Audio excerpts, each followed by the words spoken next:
নমস্কাৰ জনাইছো আপোনালোক সকলোকে এই ভিডিঅ'টোত স্বাগতম জনাইছো মই doctor Kishore Kalita founder and director of ইংলেকা এভিডা প্ৰাইভেট লিমিটেড আজি বিশেষভাৱে এটা কথাৰ কাৰণে এই ভিডিঅ'টোৰ মাজলৈ আহিছো হয়তো আপোনালোকেও জানে বা কিছুমানে নাজানে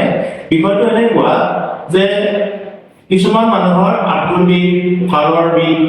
গাঁঠিৰ বিষ মাংসপেশীৰ বিষ বা ভাগৰ লগা উশাহ নিশাহৰ সমস্যা বুকুৰ ধপধপনি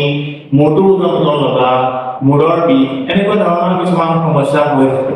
আপোনালোকৰ এইবিলাক সমস্যা হৈ থাকে যদি হৈ থাকে এইটো ঘৰৰ পৰা যিবিলাক সৰিয়হৰ খেতি বা সৰিয়হৰ তেল আছে এইটো কাৰণেও হ'ব পাৰে নেকি যদিহে আপোনালোকে জানিব বিচাৰে তেনেহ'লে এই ভিডিঅ'টোৰ কমেণ্টত নিশ্চয় জনাব আমি এটা নতুন ভিডিঅ' এটা লৈ আহিম এই বিষয়ৰ ওপৰত যিটো সবিশেষ মই ইয়াৰ বাবে আলোচনা কৰিম আৰু তেতিয়া আপোনালোকে জানিব পাৰিব যে আচলতে কি কি ইয়াৰ পৰা হ'ব পাৰে বা ইয়াৰ উপকাৰিতা বা ইয়াৰ পৰা হোৱা যিবিলাক ক্ষতি আছে সেইবিলাক মই সম্পূৰ্ণৰূপে আপোনালোকৰ মাজত দাঙি ধৰিম তেতিয়ালৈকে নমস্কাৰ আপোনালোক সকলোকে ধন্যবাদ নিশ্চয় জনাব বুলি আশা ৰাখিম এতিয়ালৈকে ইমান